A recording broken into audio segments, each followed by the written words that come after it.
12절 말씀까지 교독하겠습니다. 62편 1절 말씀. 나의 영혼이 잠잠히 하나님만 바라며 나의 구원이 그에게서 나오는도다. 오직 그만이 나의 반석이시요 나의 구원이시요 나의 요새이시니 내가 크게 흔들리지 아니하리로다. 넘어지는 담과 흔들리는 울타리 같이 사람을 죽이려고 너희가 일제히 공격하기를 언제까지 하려느냐. 그들이 그를 그의 높은 자리에서 떨어뜨리기만 꾀하고 거짓을 즐겨하니 입으로는 축복이요 속으로는 저주로다. 나의 영혼아 잠잠히 하나님만 바라라. 물은 나의 소망이 그로부터 나오는도다. 오직 그만이 나의 반석이시요 나의 구원이시요 나의 요새이시니 내가 흔들리지 아니하리로다. 나의 구원과 영광이 하나님께 있으며 내 힘의 반석과 피난처도 하나님께 있도다. 백성들아 시시로 그를 의지하고 그의 앞에 마음을 토하라. 하나님은 우리의 피난처시로다. 아 슬프도다. 사람은 입김이며 인생도 속임수이니 저울에 달면 그들의 입김보다 가벼우리로다. 포악을 의지하지 말며 탈취한 것으로 허망하여지지 말며 재물이 늘어도 거기에 마음을 두지 말지어다. 하나님이 한두 번 하신 말씀을 내가 들었나니 권능은 하나님께 속하였다 하셨도다. 주여 인자함은 주께 속하오니 주께서 각 사람이 행한 대로 갚으심이니이다. 아멘. 이 62편 다윗의 시편에는 하나님만 바라라 혹은 하나님만이라는 표현이 우리 번역된 한글 성경에는 4번 정도 나오지만 그러나 히브리어 원문으로 보면 6번 나옵니다. 그러니까 핵심은 이 시편의 요지는 우리가 하나님만 의지하고 또 하나님만 바라야 된다라는 것이 요지겠죠. 근데 반면에 이제 그러면 우리가 의지하지 말아야 될 것은 무엇이냐라는 것들을 볼 때는 이제 사람이나 인생을 의지하지 말라 이런 얘기죠. 사람이나 인생을 의지하지 말라. 사람과 인생은 얼마나 가벼운지 우리 사람의 입김보다도 가볍다. 저울에 달면 그렇게 가볍다고 이야기하고 있어요.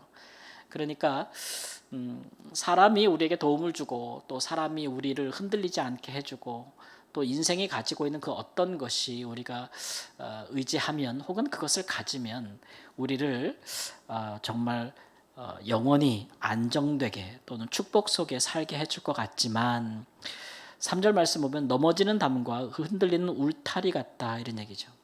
여러분 담이 넘어가는데 거기 있어봐요. 또 넘어가는 울타리에 내가 있어봐요.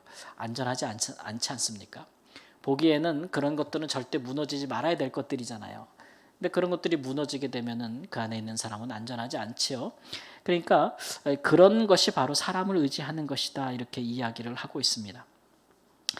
다윗은 이제 그 여러 어려움을 오랫동안 당했기 때문에 그가 이제 많은 스스로 살아남고 또 생존하기 위해서 많은 그 생각들을 하고 또 많은 사람들의 도움으로 살아남았죠. 그 과정에서 그는 많은 사람들을 의지하기도 했습니다. 광야에 있을 때는 나발 같은 사람, 돈이 많은 사람이죠. 그런 사람을 의지하기도 했어요. 자기와 자기를 따르는 사람들에게 필요가 공급이 되어야 되는데 누가 도와줄 수 있을까 했더니 나발이라고 하는 사람이 참 불경하고 좀 선하지 않은 사람이 불량한 사람이긴 하지만 재물이 많아서 그를 의지하게 되고 그에게 내가 먼저 도움을 주면 그가 당연히 나에게 베풀리라라는 생각이 있었는데 어디 그런가요? 재물이 많은 사람들이 그 마음이 항상 선한가요? 그러지 않잖아요. 그래서 오히려 내가 선으로 갚았는데 그가 나에게 악으로 갚았다. 저주로 갚았다. 그래서 굉장히 흥분해서 나발을 죽이려고 할 때도 있었습니다. 또는 그는 이제 자기 생명을 위탁하면 나를 위험에서 건져줄 만한 권세 있는 사람들에게 의지하기도 했었죠.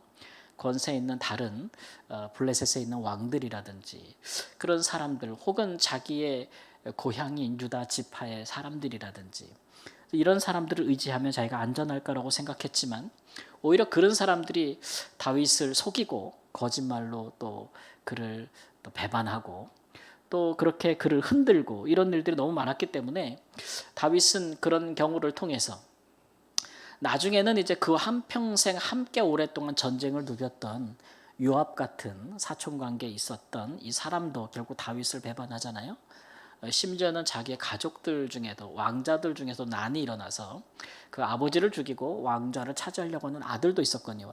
이런 많은 일들을 경험하면서 결국은 자기가 하나님을 의지하였을 때는 견고했고 흔들리지 아니하였는데 사람을 믿고 의지하고 사람이 이 문제를 해결해 줄 것으로 여겼을 때는 오히려 그것이 자기에게 해가 되었다라는 경험들을 많이 한 것입니다. 그러므로 이제 이런 일들에 대해서 다윗이 왕으로서 그의 백성들에게 교훈을 남기고 있는 거예요. 그것이 8절에 나와 있죠. 백성들아 시시로 그를 의지하고 그의 앞에 마음을 토하라. 하나님은 우리의 피난처시로다. 그러니까 우리가 뭐 예를 들면 힘들 때 누구에게 찾아가서 막 마음을 토하고 막 속에 있는 얘기 다 하고 막 이러잖아요. 그분이 참 좋은 분이면 다행이거니와. 그러나 이제 내 중심에 은밀한 것들이나 속에 있는 것들을 털어놓았을 때 그것이 이제 좋은 또는 선한 결과로 우리에게 돌아오는 경우도 매우 드물죠. 그럴 만한 사람도 사실 많지 않습니다. 저도 이제 요새 아내랑 그런 얘기를 좀 했는데 이 주위에 정말 가감 없이 완전히 우리에 있는 것들을 다 중심을 다 이야기하면서 그렇게 함께 할 수 있는 사람이 누가 있는가 이렇게 있나 그랬더니 많지 않네가 아니라 거의 없네 이런 생각 그런 얘기들을 또 했거든요. 그렇단 말이죠. 사람들은 그래요. 인생은 좋을 때도 있지만 그렇지 않을 때도 있고 참 상황에 따라서 많이 가변하는 존재라. 또 오늘 말씀처럼 입김보다도 가벼운 존재라. 사람들은 굳게 신뢰할 만한 상대는 되지 못하고 또 오늘 10절 말씀처럼 그 사람이 가지고 있는 재물이나 혹은 내가 뭔가 누군가를 빼앗아서 내가 가질 수 있는 탈취한 것 혹은 내가 힘을 가지고 권세를 가져서 내가 할 수 있는 모든 것으로서 내게 원하는 것을 내가 가진다 할지라도 그런 것들이 나의 구원과 내 인생의 영광이 되겠느냐? 그렇지 못하다는 얘기죠. 다 허망한 것이니 그런 거를 의지하지 말라 이런 얘기 말씀입니다. 그러니 이 모든 것들이 하나님을 우리가 의지하는데 하나님께 소망을 둔데 회방이 된다면 그야말로 그것이야말로 사실상은 우상이죠. 우리에게는 소중한 사람들도 있고 서로 믿고 의지해야 되는 인생들도 우리 주변에 있습니다. 그러나 아무리 사랑하고 소중한 사람들 존재들도 하나님의 자리를 대신할 수는 없습니다. 우리 인생에서. 하나님만이 우리 인생을 구원할 수 있고 궁극적인 소망은 하나님께 두어야만 인생이 흔들리지 않거든요. 왜냐하면 하나님이 사람을 창조할 때부터 사람을 그러한 존재로 창조하셨어요. 하나님 외에는 그에게 영원한 소망이 없는 존재로 창조하셨거든요. 그러니까 이런 창조 섭리를 거스린다면 로마서 2장에 바울 사도가 경고한 것처럼 인간이 허망하여질 수밖에 없다라고 경고하고 있거든요.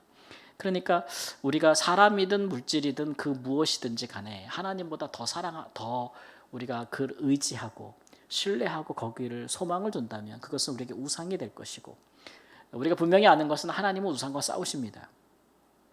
우리 인생의 우상과 하나님은 싸우시죠.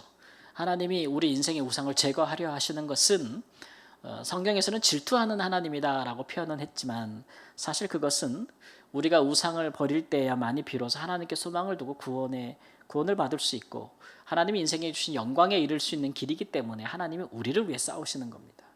하나님을 위해 싸운다기보다 우리를 위해서 하나님이 우리 인생의 우상을 제거하는 일에 열심이시죠. 그렇기 때문에 우리가 그런 하나님을 잘 생각해서 그에게만 소망을 두는 것이 우리가 여러 가지 일을 당할 때 우리가 안전할 수 있는 길이요. 오늘 다윗이 여러 비유로 시편에서 표현하는 것처럼 그는 나의 반석이요, 나의 요새시요, 또 나의 피난처요 이런 얘기죠. 결국 우리 인생의 구원과 영광은 하나님께로부터 오는 것이다. 하나님이 도대체 어떤 분인 게 그러냐 그러면 11절 12절 말씀에 권능과 그 다음에 12절에 인자함은 우리 하나님께만 속한 것이다 라고 하는 것이죠.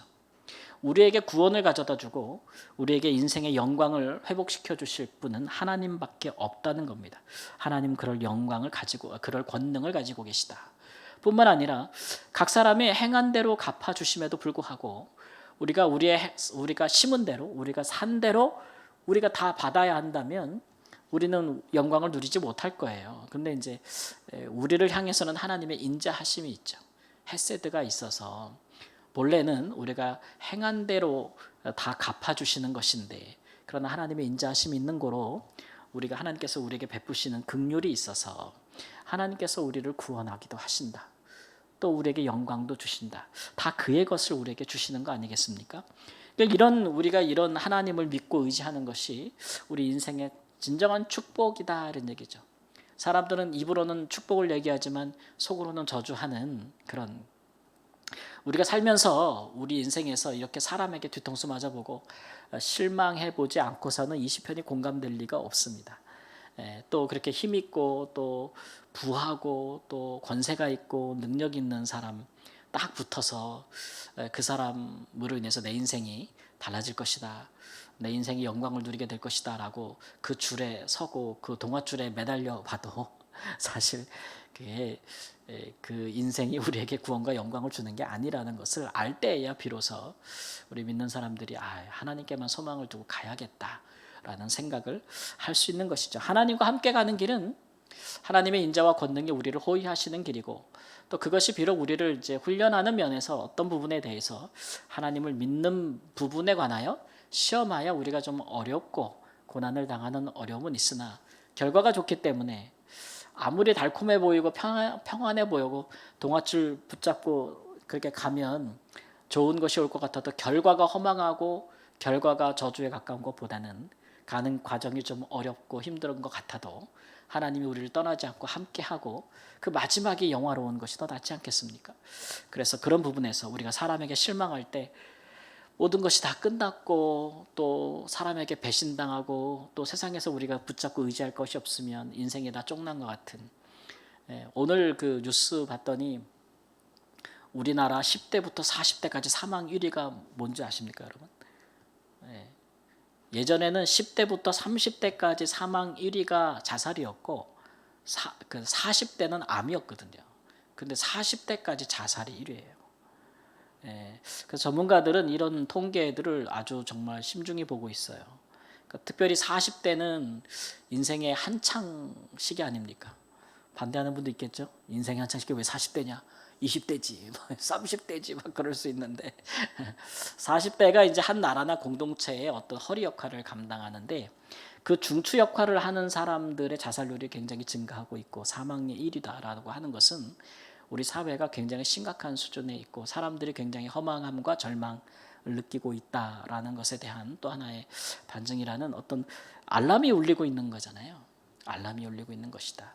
그래서 그런 인생의 허망함과 헛됨, 그런 것들을 벗어날 수 있는 것은 영원하신 하나님께 소망을 두고 의지하는 것이다 라는 것들을 우리가 변치 아니하시고 우리를 흔들리지 아니하게 하실 하나님의 인자와 그의 권능을 의지하는 것이다 라는 다윗의 교훈을 다시 한번 새기고 우리도 그와 같은 믿음과 소망에 이르기를 우리 주 예수님의 이름으로 축원합니다. 아멘.